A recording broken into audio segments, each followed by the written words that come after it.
नमस्कार दोस्तों, स्वागत है आपका वन के स्टडीज़ में। आज की वीडियो में हम लेकर आए हैं हिंदी व्याकरण के टॉप 20 ऐसे क्वेश्चन आंसर जो परीक्षा में हमेशा पूछे जाते हैं। अगर आप किसी भी परीक्षा की तैयारी कर रहे हैं तो ये वीडियो आपकी सहायता करेगी, इसलिए वीडियो को आप लोग पूरा देखें। इनमें से जितने भी क्वेश्चन के आंसर जानते हैं प्लीज़ कमेंट बॉक्स में ज़रूर दीजिएगा, और चैनल पे नए हैं तो चैनल को भी सब्सक्राइब ज़रूर कर लीजिए। चलिए आगे बढ़ते हैं। आज का आपका पहला सवाल है, दोपहर कौन सा समास है? दोपहर कौन सा समास है? आपके ऑप्शन है ए तत्पुरुष समास, बी कर्मधारय समास, सी बहुव्रीहि समास, डी द्विगु समास। सही जवाब है ऑप्शन डी द्विगु समास। जिस समास में पहला पद संख्यावाचक होता है वह द्विगु समास होता है। अगला सवाल, ओह यह पिट ही गया वाक्य कौन सा है? आपके ऑप्शन हैं ए विधिवाचक वाक्य, बी विस्मयवाचक वाक्य, सी संकेतवाचक वाक्य, डी इनमें से कोई नहीं। बताइए। सही जवाब ऑप्शन बी विस्मयवाचक वाक्य। ओह वह पिट ही गया में विस्मयवाचक वाक्य है। अगला सवाल, निम्नलिखित में अशुद्ध शब्द कौन सा है? आपके ऑप्शन से ए एकत्र, बी नीरस, सी मंत्रिमंडल, डी योगीराज। जवाब दीजिए। सही जवाब ऑप्शन सी मंत्रिमंडल। मंत्रिमंडल में बड़ी की मात्रा नहीं छोटी ई की मात्रा लगेगी। अगला सवाल, इनमें से कौन सा आग का पर्यायवाची शब्द नहीं है?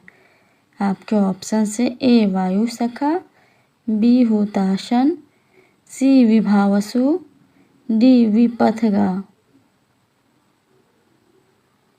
सही जवाब ऑप्शन डी विपथगा। विपथगा आग का पर्यायवाची शब्द। अगला सवाल, विशेषण कितने प्रकार के होते हैं? आपके ऑप्शन से ए 2, बी 4, सी 6, डी 3। सही जवाब ऑप्शन बी 4। विशेषण 4 प्रकार के होते हैं, गुणवाचक, परिमाणवाचक, संख्यावाचक और सार्वनामिक या संकेतवाचक विशेषण। अगला सवाल, माँ ने बच्चों को सुलाया इस वाक्य में को किस कारक की विभक्ति है? आपके ऑप्शन से ए संप्रदान, बी गर्भ, सी करण, डी आपादान। सही जवाब ऑप्शन बी कर्म। माँ ने बच्चों को सुलाया में को कर्म कारक के चिन्ह है। अगला सवाल है, महाशय शब्द में स्त्रीलिंग रूप क्या है? महाशय शब्द का स्त्रीलिंग रूप क्या है? आपके ऑप्शन से ए महाशिनी, बी महाशयी, सी महाशया, डी महासी। सही जवाब ऑप्शन सी महाशया। महाशय शब्द का स्त्रीलिंग रूप महाशया है।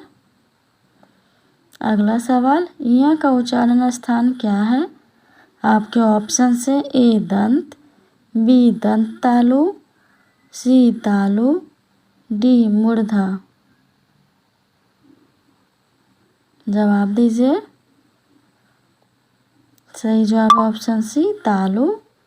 यहाँ का उच्चारण स्थान तालु है। अगला सवाल, कपिश में प्रयुक्त संधि का नाम क्या है? आपके ऑप्शन से ए वृद्धि संधि, बी विसर्ग संधि, सी व्यंजन संधि, डी दीर्घ संधि।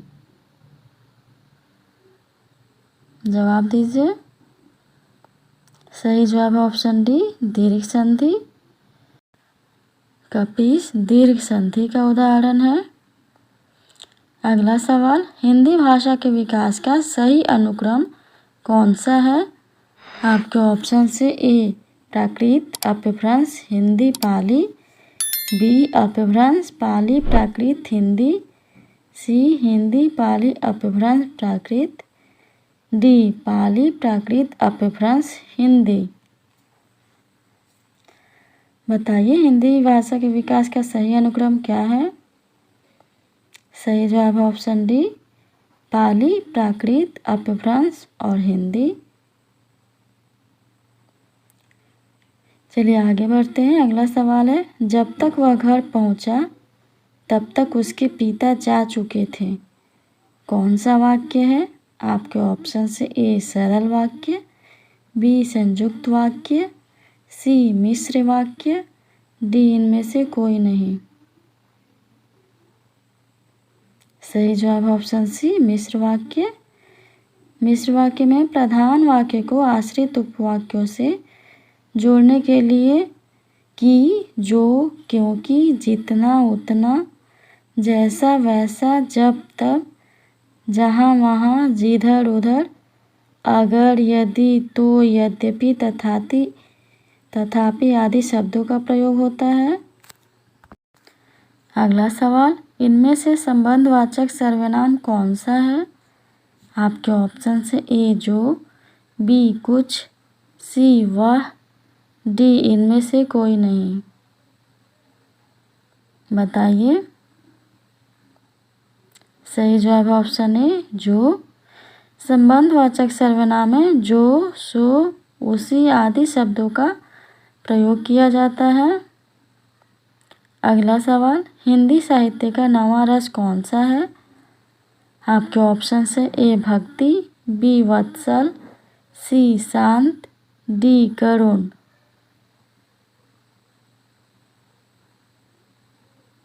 सही जवाब ऑप्शन सी शांत। हिंदी साहित्य का नवा रस शांत रस है। अगला सवाल, दोहे और रोले को क्रम से मिलाने पर कौन सा छंद मिलता है? आपके ऑप्शन से ए हरि गीतिका, बी कुंडलियाँ, सी सवाया, डी बड़वय। बताइए। सही जवाब ऑप्शन बी कुंडलियाँ। दोहे और रोलों को क्रम से मिलाने पर कुंडलियाँ छंद बनता है। अगला सवाल है, जहाँ बिना कारण के कार्य का होना पाया जाए वहाँ कौन सा अलंकार होता है? आपके ऑप्शन से ए विरोधाभास, बी विशेषोक्ति, सी विभावना, डी भ्रांतिमान। सही जवाब ऑप्शन सी विभावना। जहाँ बिना कारण के कार्य का होना पाया जाए वहाँ विभावना अलंकार होता है। अगला सवाल है, जिसकी गर्दन सुंदर हो के लिए एक शब्द है। आपके ऑप्शन से ए सुदर्शन, बी सुगत, सी सुगर्दन, डी सुग्रीव। सही जवाब ऑप्शन डी सुग्रीव।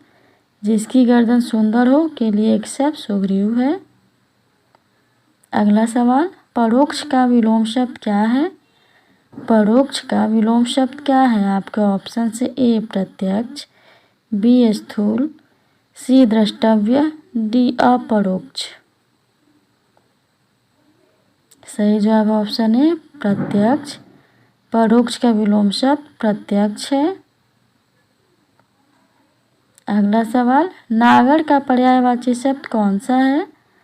आपके ऑप्शन से ए नगर, बी ढोल, सी चतुर, डी ग्रामवासी। सही जवाब ऑप्शन सी चतुर। नागर का पर्यायवाची शब्द इनमें से चतुर है। अगला सवाल, कान भरना मुहावरे का अर्थ क्या है? आपके ऑप्शन से ए चाणक्य होना, बी धोखा देना, सी असर न होना, डी चुगली करना। बताइए। सही जवाब ऑप्शन डी चुगली करना। कान भरना मुहावरे का अर्थ है चुगली करना। अगला सवाल है, कूटज के रचयिता कौन है?